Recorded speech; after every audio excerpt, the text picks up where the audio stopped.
Ah, yes. Happy New Year to all of ye joining Happy us. New Year. It's, what a start to 2026. I'm quite looking forward to this. It's been a year already. All the things. Yeah. All right. Hey, though, 2026 is our year. We're back, baby. Look at that. We actually went on break and came back. Can you believe it? Well, we actually did it this time. We did it this time, and we come back when we said we were going to. I mean, that's just two things, isn't it? Look at us go. So next time who knows what happened? We might keep going through the entire year. I mean, wouldn't that be a surprise? It would be. I know what's coming up in 2 weeks' time. Anyway, we'll talk about that later. Okay. 2 weeks. All right. Yeah. Hi, everybody.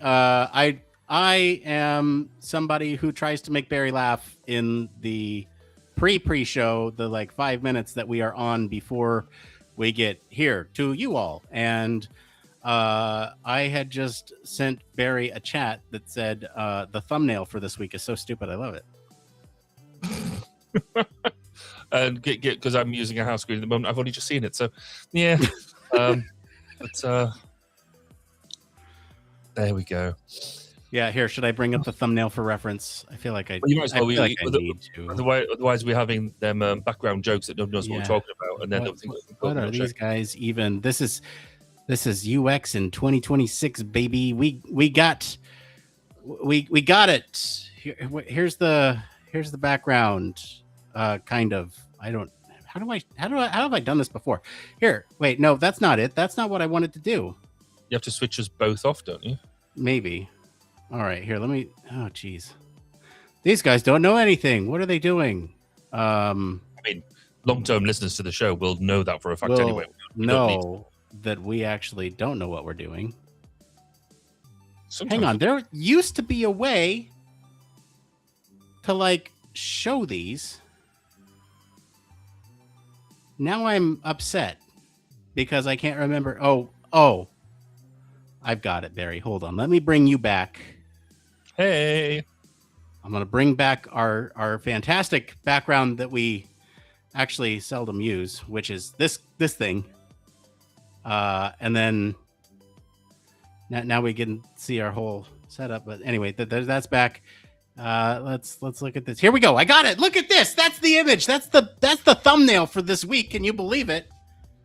That looks like out of some like a movie type of thing, which is quite cool. Oh, once again, it's so stupid. I love it.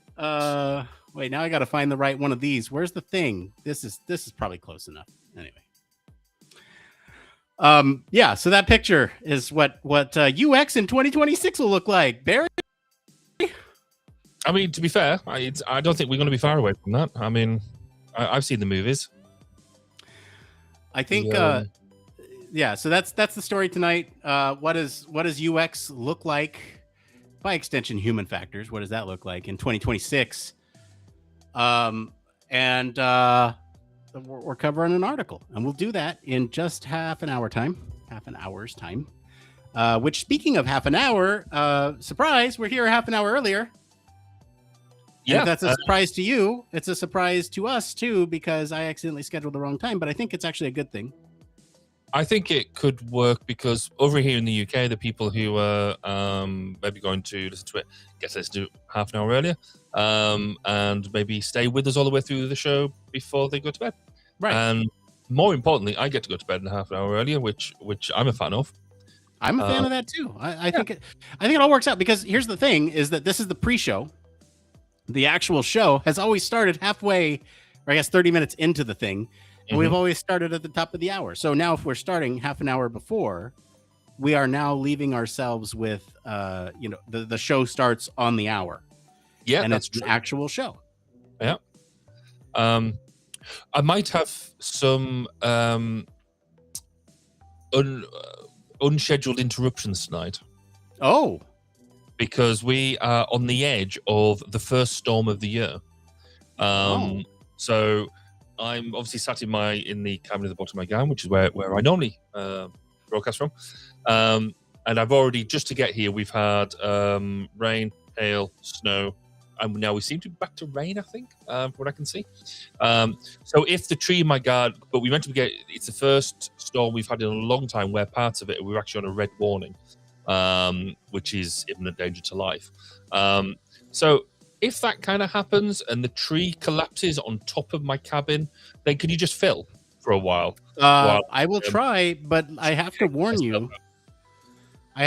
We are also experiencing storms in the area. We're experiencing thunderstorms. So fun. There may be a rare occasion where both of us get kicked off, which would be hilarious. And I don't think I'll get kicked off. What you might see is impressive imagery in the background of a tree crashing through the building. Oh, wouldn't that be something? No ice flurries coming through it, and me maybe whimpering in a broken way that you see on the start of good medical dramas before they swoop in and try and diagnose you.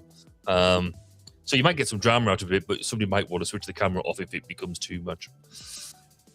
Yeah, we'll see how that goes. I'm looking forward to this. Yeah, this will be great fun. 1 second here. So I find this quite an interesting, because obviously one of the first things we talk about is the interest about what's going on in 1202 and stuff like that. And it's a good prompt for me, because over Christmas I was meant to sit down and make my list of 12 interviews for this year. And the one thing I have done so far is make my list of 12 interviews for this year. So we've got the first couple in mind, we think. But yeah, January's hitting hard and fast really quickly.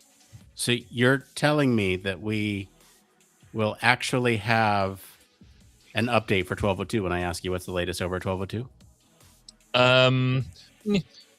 We'll have an idea of an update. We'll have an update to get the plan to get the update. It's a lot closer than it was in December. Excellent. We know what we're doing. We just don't know. We know what we're doing. We just don't know what we're doing yet. So, excellent. Next week we definitely should have, because I need to have recorded something. Shoot! I'm trying to queue up this article, and it keeps failing on me. The website. Are you in? Yeah. I've got it up. But it does. When I've refreshed it, I accidentally refreshed it, and then the whole website. Apologies, something went wrong on our end. Is that what you're getting? Yeah, I've had that a few times. Well, you know what? It's a good thing that I can copy and paste in the short amount of time it lets me on. So I'm going to go ahead and paste the full article at the bottom. I've got the list of the 10 items. I saw the list. So that helps. That does help. Do you want to? So let's do the programming bit. Do you want to go through the full list straight after my blurb, or should we do thoughts first and then talk about them in depth? Let's do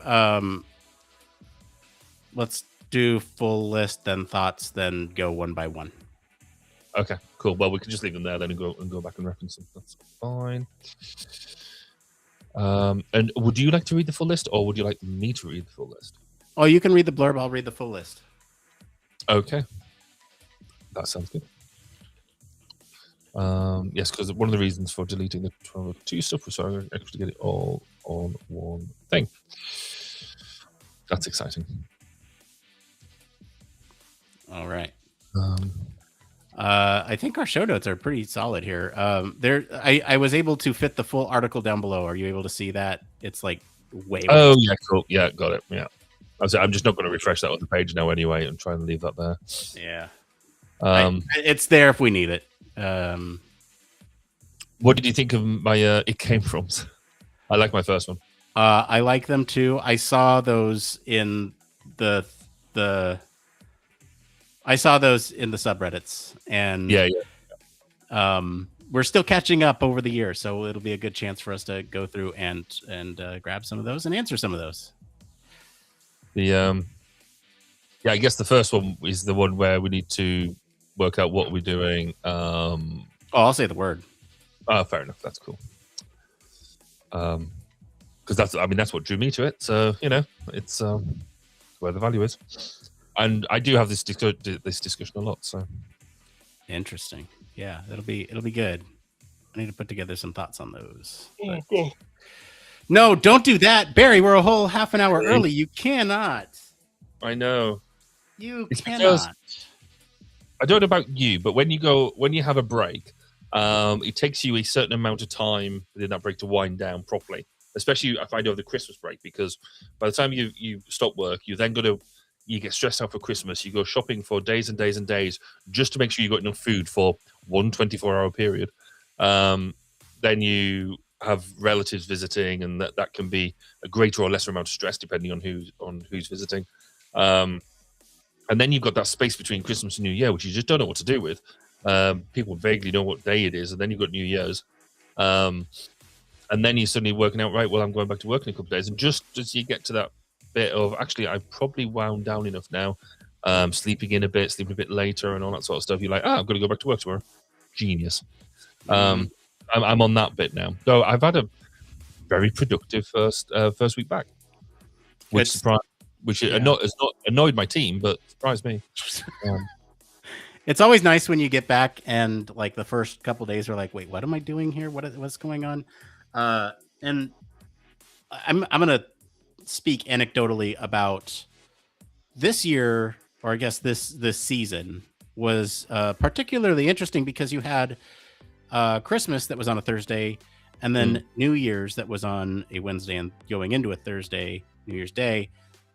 2 weeks in a row, and sometimes that falls on like a weekend where you get like, Christmas, and then you wrap up with New Year's, and then you get like a bumper day, and then. But this was a 2 week span, and for us here in the States, let me just say me specifically.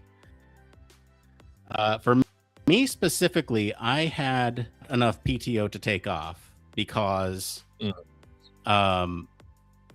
I think the move earlier last year took a lot of PTO time away from me. So I had that time that I was back at work, took the week off for Christmas, had family over. And I think I talked about that last time. There was a ton of people under one roof, no drama, which was awesome. Wow. Cool. Yeah, that was great. And then the week after, I came back for 3 days, like 2.5 days, and then did the New Year's Day off, and then the Friday where nobody was working, but I was. And I have to say that actually did a lot for my like mental preparation for this week, where everybody's back, getting fully into the swing of things, where I felt like, oh, okay, I'm on top of this. I got this. Nice. Yeah, so it's kind of nice. So, we definitely. I took a good solid 2 weeks off. There was some. I had a little bit of a project or research bit going on, which I'll talk about in the One More Thing piece. But that was quite nice to be able to explore some stuff in my own way, which was quite cool. And it was just, but having that solid 2 weeks of not doing anything, and I guess this is where, in the UK, because holiday works differently. Right. But for us here, then it does fall quite nicely. And again, as you were saying, because of the way the Christmas and New Year fell, it made sense to take some chunks. And what was quite nice is some friends of mine were able to take the week before that off as well.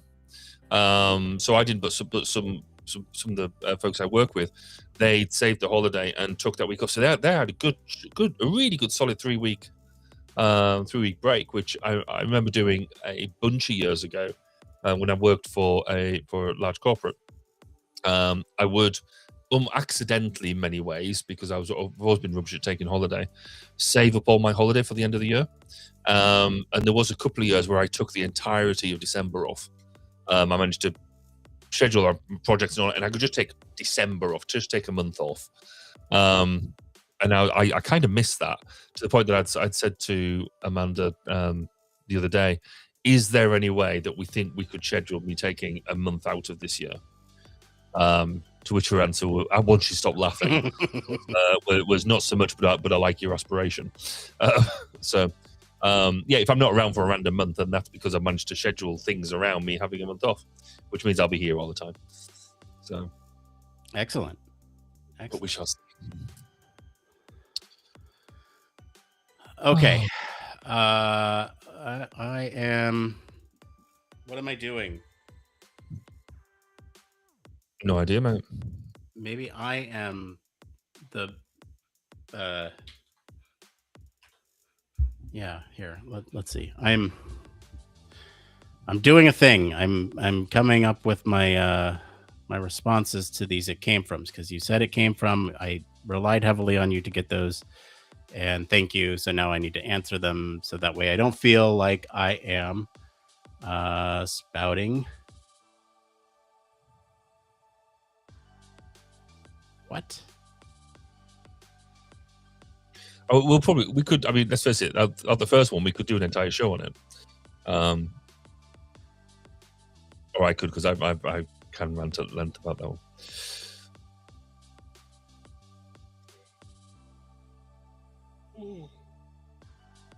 Oh no, I think I'm going to be yawning all the way through this. I'll apologize in advance. Oh, this is interesting. Sorry, I am. All right, this is dumb. Would you like to know what's dumb? Yeah, go on then. Oh, you just push it. Like, no. What's happened is I never have a good sense of whether we're streaming on TikTok or not. It's been mysteriously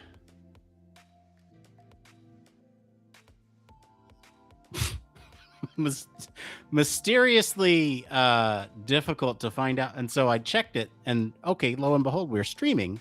Cool. And then I'm in the full analytics suite, and I just got notified that we have broken several community guidelines. Oh. Repeated guidelines, and our restream access has been revoked and suspended, and I have no idea why. Like, what did we say? I was going to say, do we have a list of community violations? And I go to the thing, and it says there's nothing that we did wrong. So I have no idea. Live guidelines for using. Hold on, let's see here. Live studio, green screen, mobile gaming. What are live features? I don't know, man. This is some. How can we be better? How can we be better if we can't? So we're not live streaming on TikTok at the moment. No, but we were up to like 5 minutes ago. Oh, so what did I do 5 minutes ago? I don't know. I don't think I swore or anything. This is really strange. It's really strange. Like, it just said your restream has been revoked. So, no idea. Anyway, if you're watching us on another platform, thank you for joining us on another platform. We just try to make it. We really try to be accessible everywhere. And TikTok just doesn't like us. No, Instagram makes it very difficult.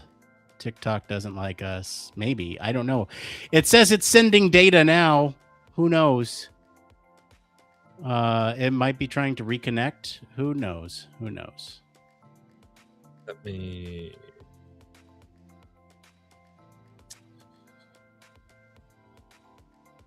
And it said one of our previous streams, the one that we're back. That one we actually did a full 2 hours and 5 minutes on. So I have no idea. If you have any suggestions for what we did wrong, you can tell TikTok to shove it. Is what I was going to say. We're not, as far as I can see, we are not live on TikTok at the moment. No. But like I said, if you are joining us on any of these other platforms, thank you so much. Really appreciate you. And you know what? Heck, while we're at it, why don't you just let us know where you're watching from? Say hi. Yeah.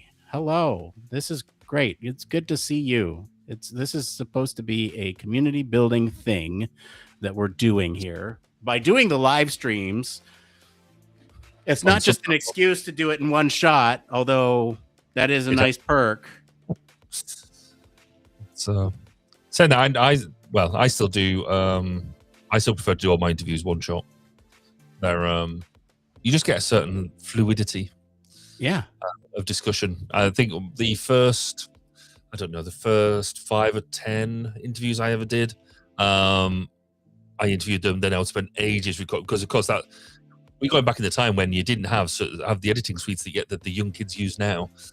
We had to do like editing the hard way with like sound forms and stuff. Waveforms, what are those? Yeah, it's crazy that when you think about it, the amount the technology's evolved just over the past 5 years is incredible. It is stunning for being able to do communications. Yeah, it's the fact that we can now very easily be accessible on such a broad range of platforms. I quite like the so I used to spend a lot of time doing all that editing. So for every I think I worked out for every half hour of program I'd spend about an hour editing. Because I would take a lot of stuff out and try and make it really smooth and really slick. I don't do that anymore because I like to be natural.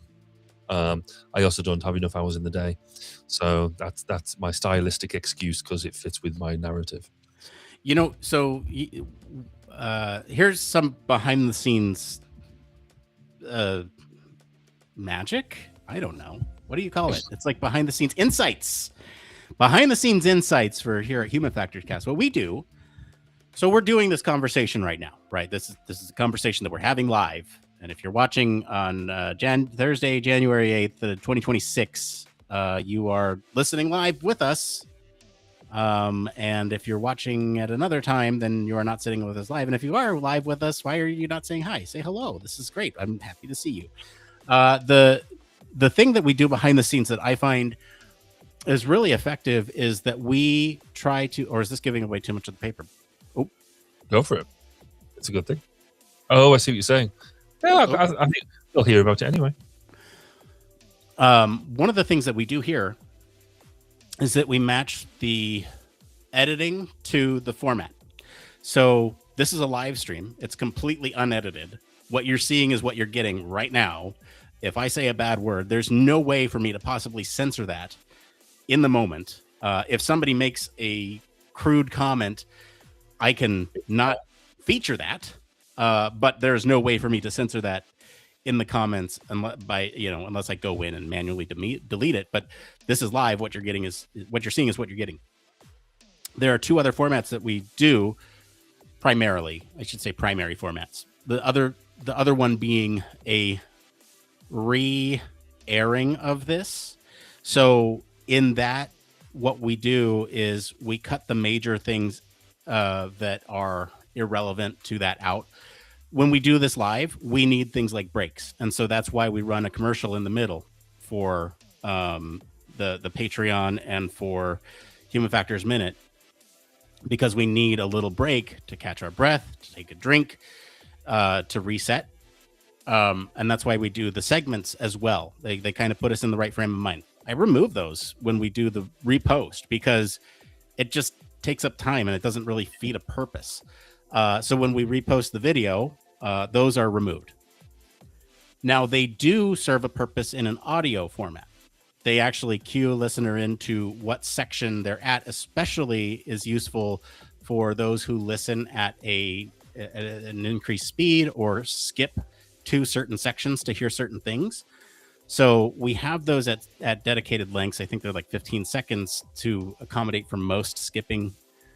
But the other thing that we do in an audio format is we remove all the ums and ers and filler words.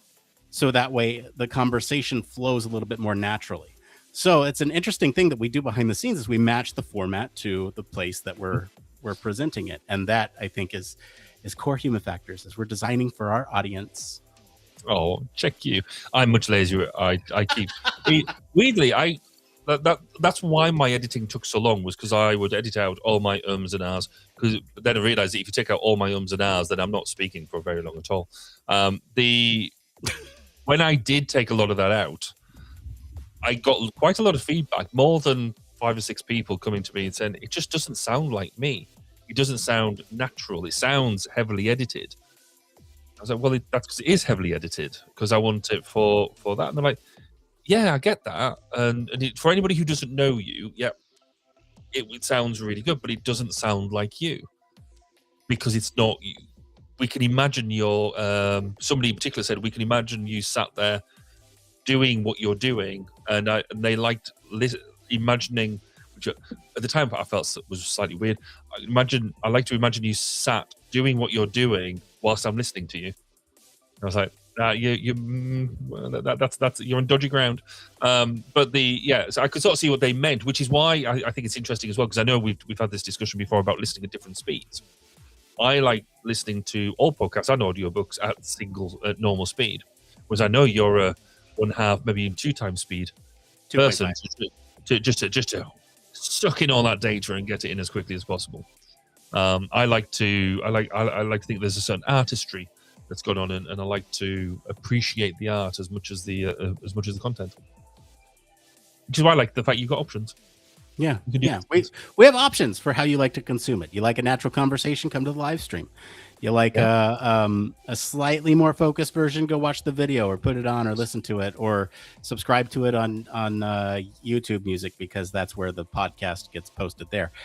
You like the heavily focused, all the ums and ers out. We're not real people, but although I will say I do it in a very natural way, I still leave a lot of the ums and ers in if they make sense.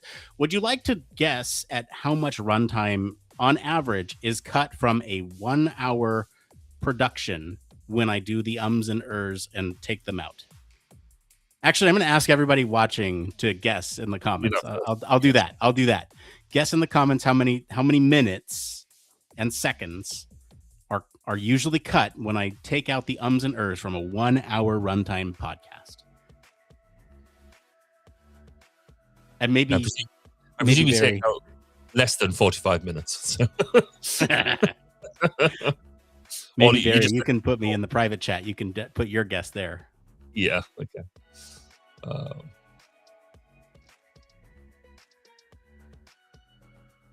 And here's a little teaser. I will reveal the answer in the post show. Oh gosh, that's encouraging for a long time. I will reveal the answer in the post show, which, don't worry, is only 1 hour's time away, because we're about to start the show. Are you ready, Barry? Are you good on? I'm as ready as I'm going to be.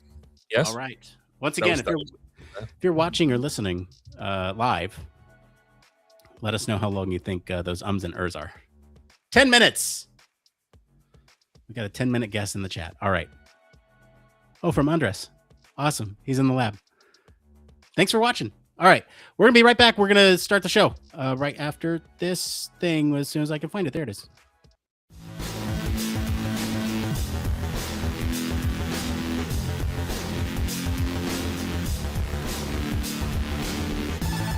Welcome to Human Factors Cast, your weekly podcast for human factors, psychology, and design.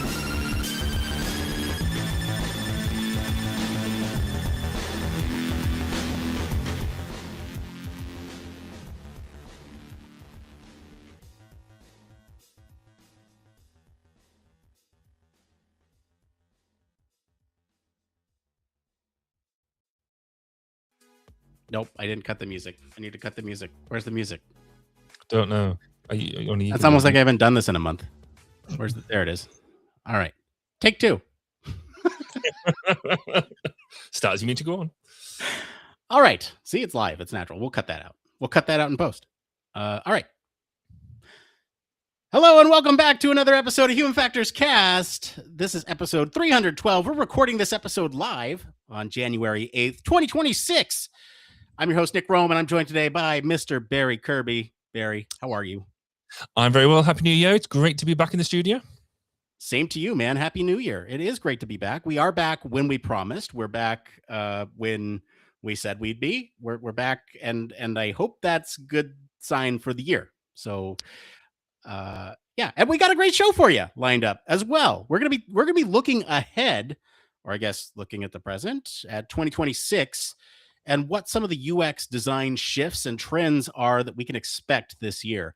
It's an interesting list. We'll go through the whole thing a little bit later. But first, just a couple programming notes or community update.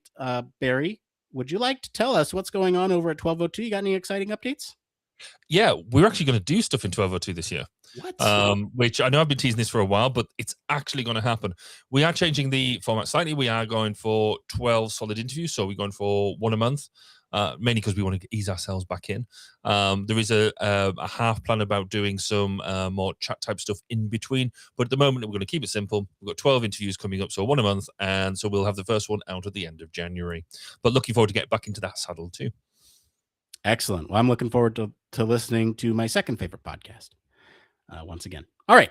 Well, let's not belay the news. Let's get into it.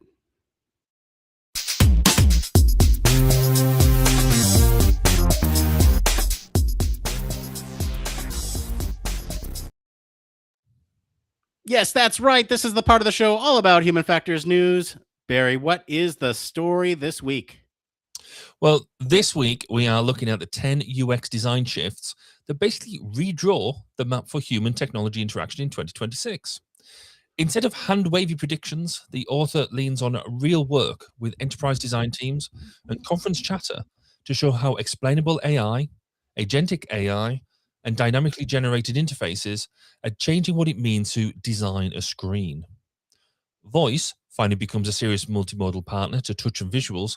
Micro interactions graduate from sprinkles to the primary language of feedback. And augmented reality is quietly moving from flashy demo to everyday decision support. At the same time, personalization is being rethought about around user content and clear boundaries. Accessibility is treated as a core design constraint rather than a checkbox, and cross-platform continuity is becoming table stakes as people bounce between devices all day. Finally, biometric and passwordless authentication are reframed as interaction design problems, not just security plumbing. So, Nick, would you be able to go through and give us a brief overview of the all 10 items? Yeah, you gave us a little bit of a preview there, but to go through them one by one, so there's 10 of these. The first one here is explainable AI becomes non-negotiable. The second one, agentic UX and human agent ecosystems, I guess is more prevalent. That was the title, so I'm just going off of what's there. Number 3, dynamic personalized interfaces generated on demand.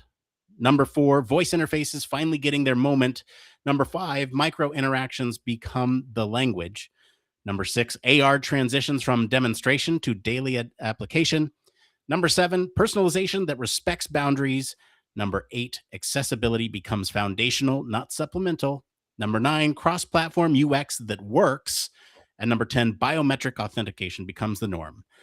I have a lot of thoughts on this, but Barry, in a rare moment, I'm going to let you go first with your thoughts. Wow, privileges. Mine must be like a new year or something. I don't know. There's bits in this list I really, really like, and I really want to get stuck into talking about them. But there are some things in here that are just, hold on, I'm fairly sure we've been saying this for a while. So explainable AI, it's not new, but I think it's really important. We have spoken about this in previous episodes where in the same way as Google Maps existed, we always used to work out what the route was. And then now we don't care. We just put in our thing and make it work. And I think that's where we're going to go with explainable AI. That right now everyone's really serious about it, but we need to think further down the line. Voice being the next big thing. I've got to be honest. I started working on voice hardware, voice software, voice recognition software in 2000. 25 years later, it's still 26 years later. It's still the big thing. It's coming. Really, it's just. It is sort of getting there, but it is not a primary interface. I don't care what anybody says until we can work out, until you get truly conversational interaction. Yeah, okay. Augmented reality, I think I'm going to leave that to you. I'm just going to know. Accessibility, I love this one. Accessibility being made standard is what we're talking about. Whereas at the moment we have a lot of, you design some UI. And then you're like, oh, right, how do I make it accessible to everybody? And it's kind of an adjunct to, and in some places I've seen, it's sort of not thought about until somebody turns around and says, hold on a second, you're not meeting these standards, you're not meeting best practice. Whereas now I like this idea that people are sort of saying, right, we need to build this in. We need to, because you're talking about making it not just for a subset of people, but a lot more people using a lot more of the accessibility tools. So love the fact that that's going to be a standard, not the exception. Nick, what stands out for you? There's a few of these line items that stuck out to me. I think just broadly, as we comment on this, know that this is one person's prediction of what to expect for 2026. We'll all have our own predictions, but I think this this list is very optimistic by nature, and I think that's it. Okay, all right. I don't mean that as like a negative thing. I mean it as a positive thing. We should be trying to reach for the stars when it comes to, how humans interact with technology. So the ones that stuck out to me, let me comment on this one. So you left the AR to me. Thank you for that. This one, AR transitions from demonstration to daily application. I don't think it's going to do that this year. Is this our next, flying cars are coming within the next 2 years, augmented and virtual reality are going to be the thing this year. This is it. This is the one that's going to do it. I don't know. I see where the prediction came from. There's a lot of technology coming out, but I don't think it's quite there yet. And then another one that stuck out to me was the personalization that respects boundaries. I'm very hopeful about that one. I think there's a lot of interesting things that some of the latest technology can do, especially when it comes to, we'll talk a little bit more about this, but like vibe coding, what can that do in terms of like personalization, and how can we make, or how do we start up these apps that are designed for the thing that you need to do? That's interesting. There's some wishful thinking about one of these, especially given this current administration, at least here in the States, where accessibility becomes foundational, not supplemental. You're talking about, companies that are based in the United States, where DEI was basically stripped away by an executive order. It's wishful thinking. I really hope accessibility becomes foundational, but I am not super hopeful on that one, given the importance that our government is putting on it. And then the last thing that I took note of from this list was the cross-platform UX that works. There's a lot of focus on, at least just anecdotally, the experience that you have across apps, no matter how you're interacting with that thing. And this is sort of like the end-to-end user experience or customer experience of a product. And I really think that end-to-end customer experience is becoming more of, like they are suggesting, something that works. Like I said, we can talk a little bit more about it, but that's sort of my top, the things that came to my mind immediately when looking at this list. Now, you were going to say something. I didn't want to interrupt what you were going to say. I was going to say, should we? I really want to dig into some of these in a lot more detail. Because so should we take them one at a time and strip them out of it? Let's do it. All right. Yeah, that's exactly what I was going to suggest. So let's take it away with explainable AI, and that becoming a non-negotiable piece in technology. I think it's it's maybe slightly optimistic to say that it becomes non-negotiable. I get what the author is trying to say. However, it is still a lot of work to make it happen. And also, I think it is going to be a time-limited function, because I think, and it's part of this trust element, that at the moment we've got two almost cohorts of people, or maybe three, but let's go for two. That you've got people who are just using it, or are very optimistic about using it. And I probably fit more into that category. I see it's a tool and we are going to crack on and use it. But then you've got the skeptic group that it's terrible, it's taking over the world. Even some people that I respect and all that sort of stuff are so adamantly against anything that mentions AI that this means nothing to them anyway. It's not going to be appeasing to them. But the idea that AI is going to be focused to showing under the hood, why and how it got to its decisions, is definitely part of this evolution where it needs to be at the moment. It needs to do this in order to engender trust. What do you think, Nick? I think you're right. I see also where the author is coming from with this, and I wonder if their perspective is more for consumer grade products, because I'm thinking about, something like any of these large language models. What they've done now is they've sort of put themselves into modes. When they're in thinking mode, it's actually explaining the rationale that the LLM is going through to get to the end result that you are trying to get to. And that's nice for when there's a delay in the answer that comes through.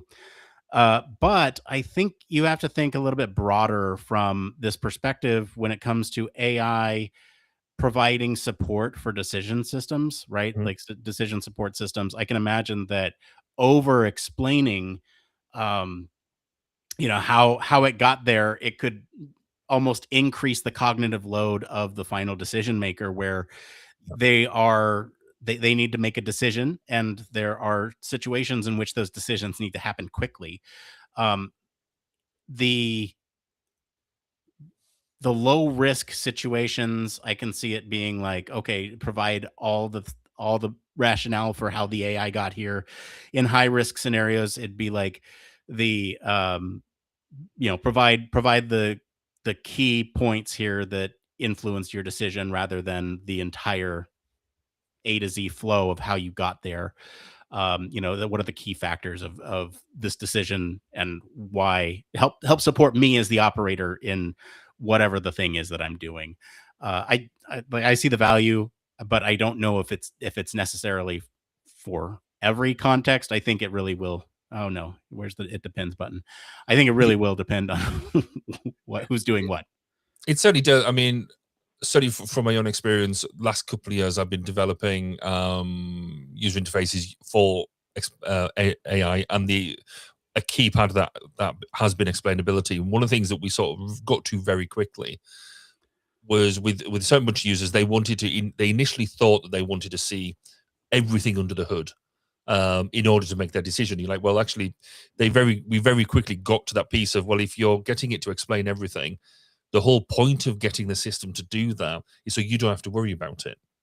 And one of the most insightful interface elements that I ended up building was a simple RAG, red, amber, green status symbol beside a decision element that was made. So it came out with a proposal for a decision output, and it would have basically a red, amber, green to say green really meant that there was very little behind it, in terms of it was a very simple decision to be made. The number of key elements, very few, and if you wanted to click the button, you could review it in milliseconds. Amber was a certain number. I can't necessarily go into the number or the complexity. And red was, there's a lot of complexity or uncertainty here. And there's a certain nuance behind that. And so that would, if you had a red decision that you're like, okay, you could press it and look under the hood about how it got there, which then it basically allowed the operator to understand whether this was a something that they should be spending more cognitive effort on or not, which was really interesting. So it'll be interesting to see how that sort of stuff comes along and how it goes across to the civilian space. Because as I mentioned in the initial bit, I always go back to the Google Maps demonstration. The fact that we initially, when all this sort of came into play, we wanted to know the optional route, why it chose the route we wanted it to choose. And there's loads of evidence to show that we would go and investigate that. Whereas now we just don't do it. We go, Google Maps is showing the route, and we start driving. In fact, we press go on the route after we've left, so we don't evaluate our routes beforehand. We trust it to tell us where it's going, unless something dramatic happens. And I've already seen that happening with the Google search results. Like, Yeah, right. people, you ask somebody to Google something, or somebody's curious about something. I've been in the presence of others, especially over the holiday season, where somebody's Googled a question that we had, and then I know they're reading off the AI answer that's at the top, and they just take it at face value. But then they have these negative opinions towards AI. But Is that another point, though, actually? And we should probably stop this one in a minute. But probably this is fine when we are talking about people who are knowingly using AI elements or LLM elements, which would be, I guess, a bit more high fidelity on the terms we're using. But if you know that you're using in some sort of AI agent, that's fine, and you know that. But if you, it's so pervasive now in a lot of technologies, you're using it quite a lot without knowing that you're using it. Therefore, is there an element of that that we need to play with? Anyway, we should probably move on. Okay, one more note on this, and yes, I think we do. And all the conversations that we're having around this are important to number 2, so Yeah. I'm okay with it. The thing that I think is going to be like, here's my own prediction for 26. I guess that is the year that we're in.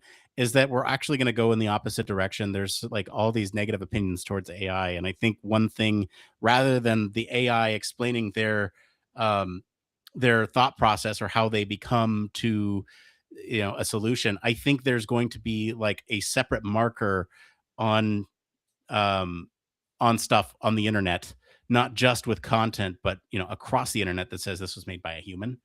And we're going to swing back in that direction. So now we'll have labels on things that will, anyway. So let's talk about agentic UX and human agent ecosystems, because this is also, when it comes to AI agents, there's a lot of interest here for what they can do. And I would leverage the experience of others who have more experience in this. And I only say this because I know Andres is watching, but I think there's there's a lot to be said about human agent ecosystems and where the current state is at. And there's no, there are several enterprise consumer grade agents that can do jobs okay-ish. But that's where we're at. And I don't think we're quite at the level of having an ecosystem where you can write a prompt and then agents go off and do certain parts of your prompt. I just don't think we're that sophisticated enough yet with the consumer grade stuff. Yeah. In I don't know. What are your thoughts on that? I think the idea is right to a certain extent. And there is certainly, I can think of a couple of examples about where this is definitely in the mix. I would say that with my own experience, there is a mix of human machine teaming elements, of which a part of that that machine piece is a number of agents working as part of a larger system. But there are, I guess, there's a couple of examples in the civilian space that are marketed quite heavily. And I can't remember the name of the one itself, but it's for a business support tool that identifies 7 or 8 different agents within the tool. That one looks after your social media, one looks after your internal stuff, one will write, do your planning for you, and all they are really are in large handfuls are different large language models that have almost a different background to them, a different knowledge and learning, or a different focus, or probably just really good marketing of the same one. But hey, let's not be too cynical. But I think the idea behind this around, you're not just having 10 LLMs, you're probably having an LLM do one thing, a neural net do another, and different tools for different things, but having an agent. Really what this is leaning into is an agentic manager that manages all of them for you. So you're effectively having a single interface and saying, I want my social media planned and delivered for the year based on these principles, blah, blah, blah. And then you'll have one that's a scheduler, one that's a designer, one that's go off and do it. The nuance behind it is probably more for the suppliers, the delivery people who do that. Whereas from the UX perspective, we just want to see one interface. We just want to say, go away and do. So I think it is probably right, but it's more of an implementation under the hood thing than the thing the consumer sees and different things whizzing off doing different things. Yeah, we'll need some sort of dashboard. Yeah, I think it is definitely a thing though. It's how we fundamentally, it leans into how do we manage AI, multiple AI instantiations within any particular product or system. All right, let's talk about this number 3, dynamic personalized interfaces generated on demand. I think this one's pretty cool to think about in terms of maybe generating these customized views of dashboards for a certain thing, like maybe a human agent ecosystem manager. But I think there's with the vibe coding being a thing, love it or hate it, that people are using it. I wonder if there are procedural ways in which developers could make something that aligns with the product that they're using, but is personalized towards the ask, right? So if you're using like a LLM chatbot assistant, where you say, "Hey, I need a view that does X, Y, and Z on my banking app," and that banking app has some sort of way to translate that request, hook into the data pieces, and display that to you in a personalized view, that would be pretty cool. I don't, again, like, it's hopeful. I really hope it does become a thing, because I can think of a million different use cases for this. But what are your thoughts on a personalized interface generated on demand? I've two threads. One is when you're designing anything vaguely to do with the safety critical system, this is just going to be interesting. I'm not saying it's a no, because I do love the idea of dynamic dashboards and things like that to show you what you need to see and what you need to act on. How do you test it? How do you assure such a platform? So that's me looking at that whole safety critical element, which has a whole bunch of stuff around it that you just have to be sure about what's happening, or at least understand the behavior in a vaguely understandable, repeatable way.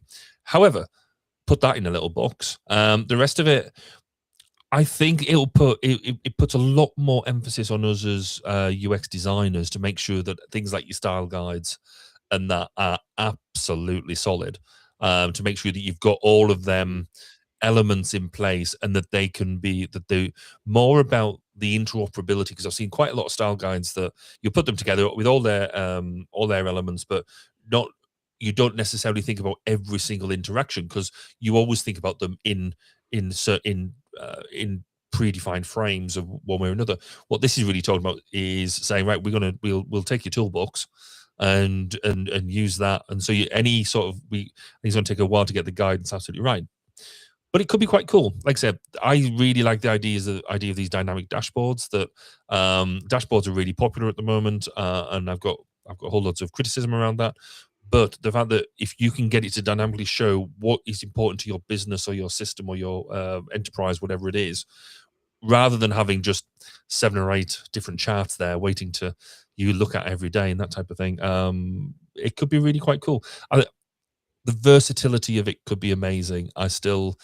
We need to make sure it gets away from just being glitzy, showy and stuff, which I kind of feel it's at the moment. The author writes here in the article that the design, from the design perspective, they're handing off these fixed screens, but rather doing the constraints behind the scenes, establishing those safety rails, the evaluation criteria that shape how the interfaces operate. So the toolkits, like you said, to make these things happen. All right, Barry, you had brought up voice interfaces in your initial reaction. Since 2000, what is it this year? Is this the year? Yeah, no, it's not the year. It's absolutely not the year. Right. So like I said, when I first started working in voice, it was largely done on a hardware card, and you had to have that done. And it was largely very much keyword driven and with strong structures and things like that. And so you had to, in your head, know what the structure was of the command chain that you were using. You had to hold that as a mental model. Now, you then move into software-driven voice control. Great, and that was much better. It would understand different people's accents and things like that. Brilliant. And we now, we come up to now, and we've got things like Alexa and basically home agents and things like that that do understand keyword-based, but more more conversational AI, voice interaction. But you still have to know what the system can do. So if you've got the Spotify app or whatever going there, you know that you can then get music. But if you haven't got another app, if you haven't got the BBC iPlayer app, then you can't pull up BBC iPlayer stuff. And so you have to sort of know the structures of what it's doing, and it's still got keywords that it's listening for. We're not really, in my opinion, going to see true useful voice technology that can replace whatever else is going on, until you can have truly conversational AI that you don't need, conversational interaction where you can just walk in and say, turn the lights on. And it will do that, and you don't have, without any pre-setting up, it will understand that it wants you to switch the lights on in the room that you're in, and do that now, or set the temperature and things like that. It's miles better than it was in 2020. Don't get me wrong, but it's still miles away from being useful. I see where this is coming from. This is coming from a lot of this stems from AI and how a lot of these LLMs have voice modes now. Mhm. And fine. I think we still need kind of along the lines of number 2, the agentic layer. I think we need that agentic layer over all the other things that we use as somebody to interpret what we say into commands. Somebody wrote, this was a couple years ago at this point, but when LLMs were, when the voice mode just came out, they had, or maybe it wasn't even voice mode. It was taking a transcript of what somebody had said and translate it into a Home Assistant command. I almost said the word. I'm sorry. I didn't want to wake anybody's devices. Into a Home Assistant command. So when they would say, "Oh, it's a little cold in here," right? Then that thing that they wrote would translate that into turn the thermostat up by 10 degrees and send it to their voice assistant. So that way, they would talk naturally, but the things that they were saying were interpreted by that middle agent layer. It wasn't truly an agent. It was an LLM processing that stuff and then turning it into a command for the home device. So that way, the heat turns on when they say it's a little cold in here. So I think something like that, to say, I want to listen to some music. They know which app to go to and which playlist to play, depending on the context where you're at. Is it what volume to play it at? Are you in a gym? Do you have your headphones in? Are you in your car? Do you want to blast the music? Like, those types of things. Okay. We're at number 5 and we're about halfway through the hour. So I think this might be a full hour breakdown here. We'll see. Let's get into this this number 5, and then we'll take a little break and we'll come back to these. Number 5, micro interactions becoming the language. So the key thing here from the article is that micro interactions are serving, or they anticipate that these micro interactions will serve as the primary communication between interfaces and users, where these actions are confirmed without requiring people to pause and digest information, or confirmation messages and provide feedback. I don't know. What do you think, Barry? That seems a little. I know, and that's not a thing.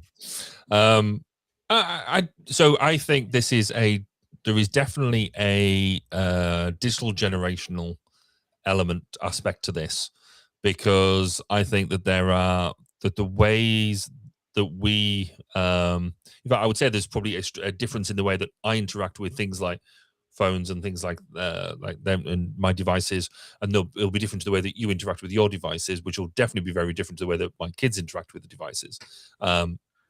It's almost this is almost the emoji argument of how do I use an emoji versus how do you use an emoji. What does your eggplant mean to you, basically, is what this is talking about. And so then when you add on these micro interactions, yes, it's it adds context and interaction with what you're doing. The thing I find hard with it is when you're designing stuff, why are you doing it? What are you trying to elicit out of the micro interaction? And therefore, how do you make sure that message, if you're using this as a primary language rather than just a nice to have cool little thing, how are you making sure that your messaging is getting across in the way that you intend? And I think that some of this might be just down to I'm an older designer, and maybe I think that there is definitely in the way that language itself changes and the way we use it, these type of things end up being a nuance of language and an evolution. It's still not the language, though, I don't think. So really what we're talking about here is when we talk about micro interactions, we're talking about things like when you've they have a couple examples in here, but like the decorative flourishes. So a button shifting color when you hover over it, or a progress indicator filling, a celebration emoji when you finish a task. These are heavily considered like these nice to have details. And the author even says they were considered nice, polished, but weren't really necessary. And I guess the argument here is that those are becoming more necessary. I would disagree that they are becoming more necessary. I think that as we have more capacity to work on things, we could send agents off to do things like these nice to have things. I think there's probably still going to be a primary focus from a design perspective, from a human factors perspective, to make sure that that UI is usable and molds to the way that they are thinking about things, their mental map, their mental model, the way that they are expecting it to go in terms of the flow, and how, you know, from a system perspective, it actually makes sense to interject these things in the moment. And I think those are the things that we focus on because we know that those are the most important things. If you don't have a system that works for you or that works in the way that you intend it to, who cares if a celebration emoji comes up? I'm super frustrated by the point that I even get to the finishing task, that it doesn't matter. Oh, yay, an emoji. Okay, great. It's like, it doesn't matter. So sending off agents to do those nice little flourishes I think is going to be a thing that maybe as we have more capacity and work with these agents, we can, you know, it's a capacity issue. It's not a technology issue. We know how to do it. I guess that there is an element here as well, is when you look at the author's list of elements. So a button shifting color and a progress indicator filling. I don't think that's a micro interaction stuff. That's almost a key tenet of good UX design, where you're showing stuff that is a button is available or it's not, or a progress indicator. The flourish, like you say, is the little pot of confetti that goes off when something is finished, or you have a that celebration piece. That's possibly the flourish. Not to nitpick, but I think the progress indicator filling is literally, is there an animation from point A to point B, or does it just stack from 1 to 2, right? Which doesn't matter. Well, yeah, true. But I think there is. I think there's possibly something that I think the way we've already ripped it to shreds to a certain extent. I think there's an element here that there's possibly confusion over what is good UX and what is the nice to have stuff now becoming necessary? No, I don't think it is. It's still nice to have. Yeah, so no, they don't win that one, I don't think. All right, well, we'll continue the roast after. We liked some of these so far. We do. Yeah, I don't want this to be a firing squad because there's a lot of the good stuff. Oh, no, the good stuff is in the second half. The good stuff is in the second half. We'll get to the second half right after this. Stay with us. Are you tired of boring lectures and textbooks on human factors and UX? Well, grab your headphones and get ready for a wild ride with the Human Factors Minute podcast. Each minute is like a mini crash course packed with valuable insights and information on various organizations, conferences, usability methods, theories, models, certifications, tools, and much more. We'll take you on a journey through the fascinating world of human factors, from the ancient history to the latest trends and developments. Listen in as we explore the field and discover new ways to enhance the user experience. From the Think Aloud protocol to the critical incident technique, focus groups, iterative design, we'll make sure that you're the smartest person in the room.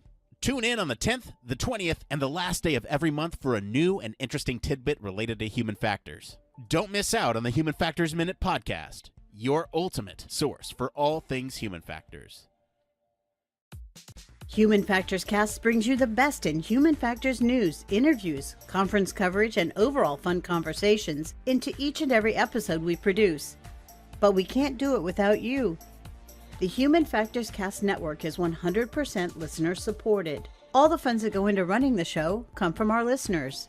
Our patrons are our priority, and we want to ensure we're giving back to you for supporting us.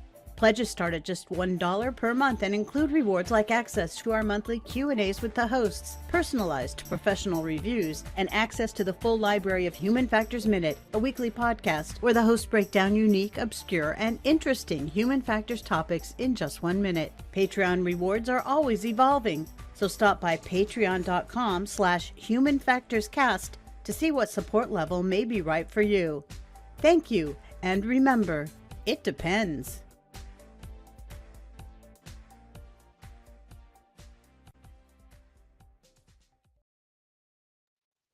Yes, huge thank you as always to our Patreon patrons. You truly keep the lights on over here, and everything is running because of you.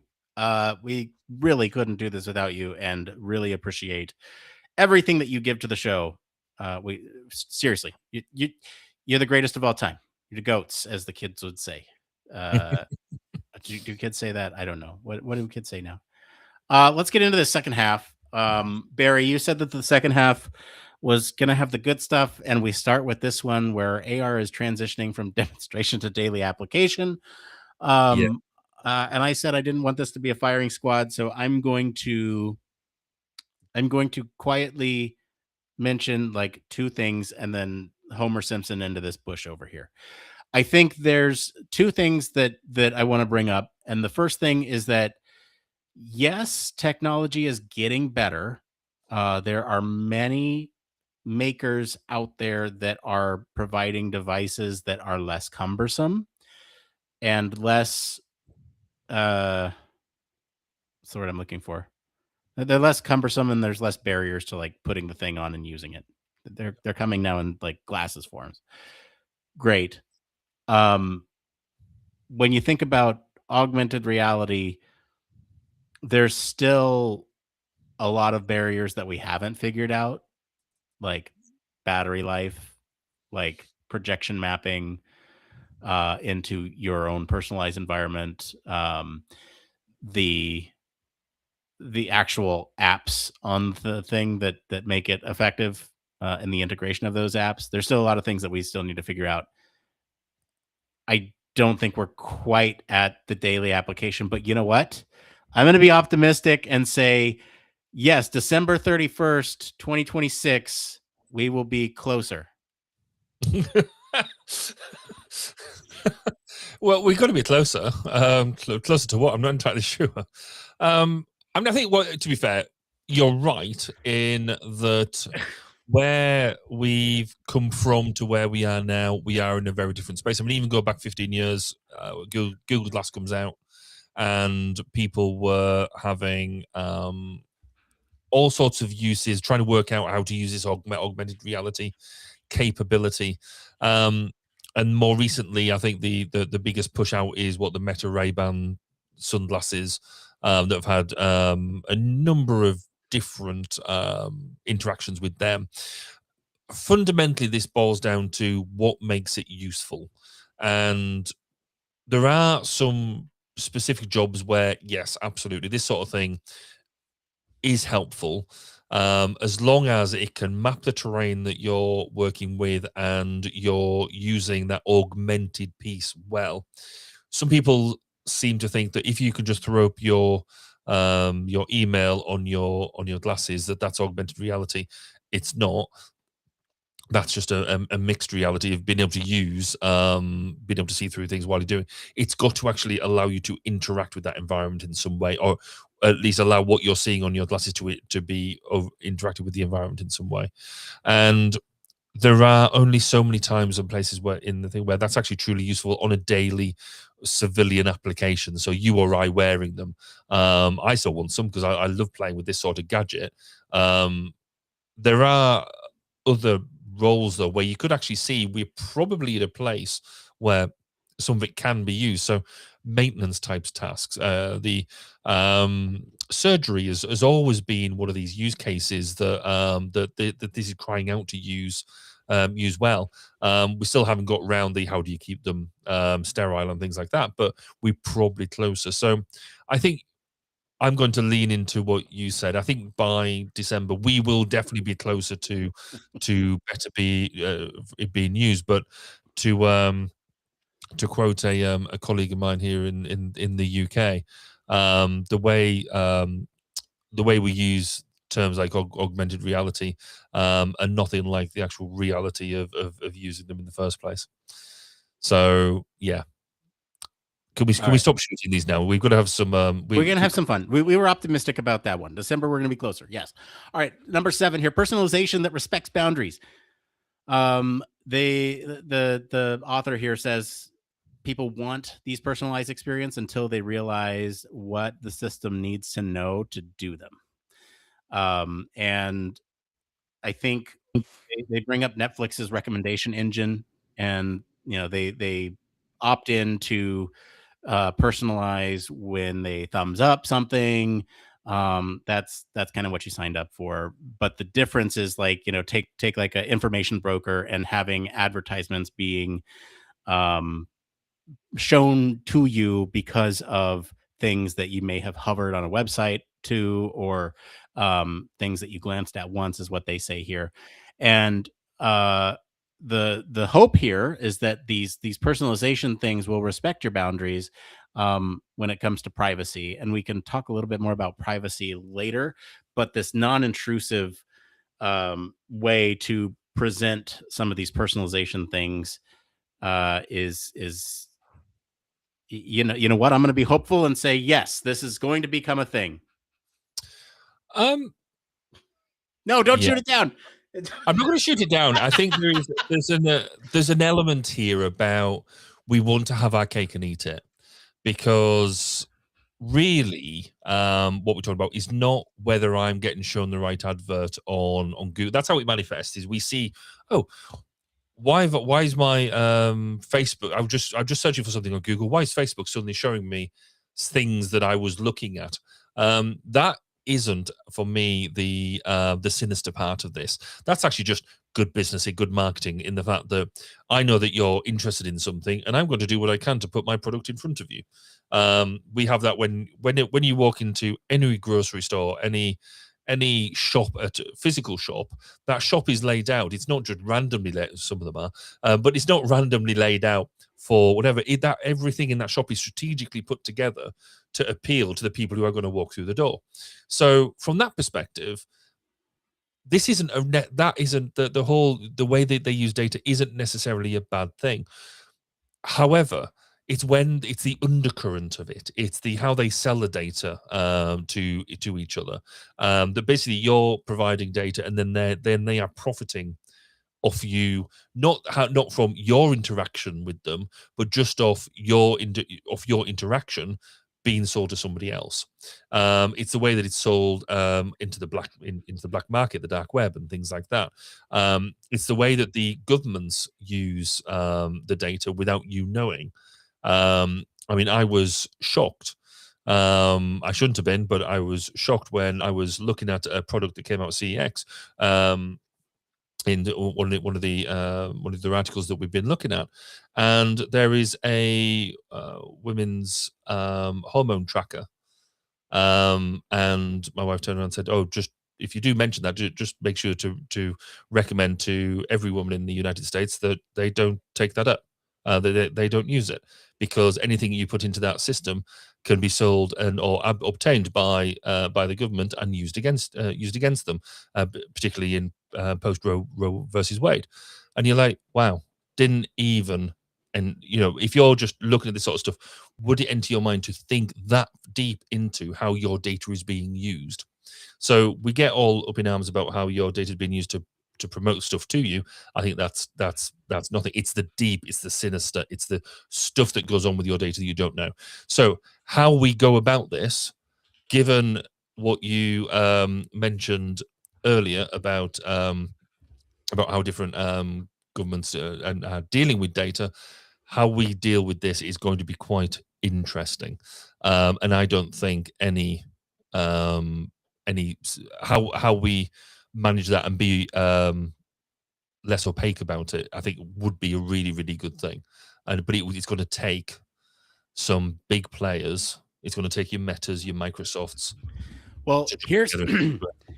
here's some direct evidence that the tide is shifting, and I like to be positive.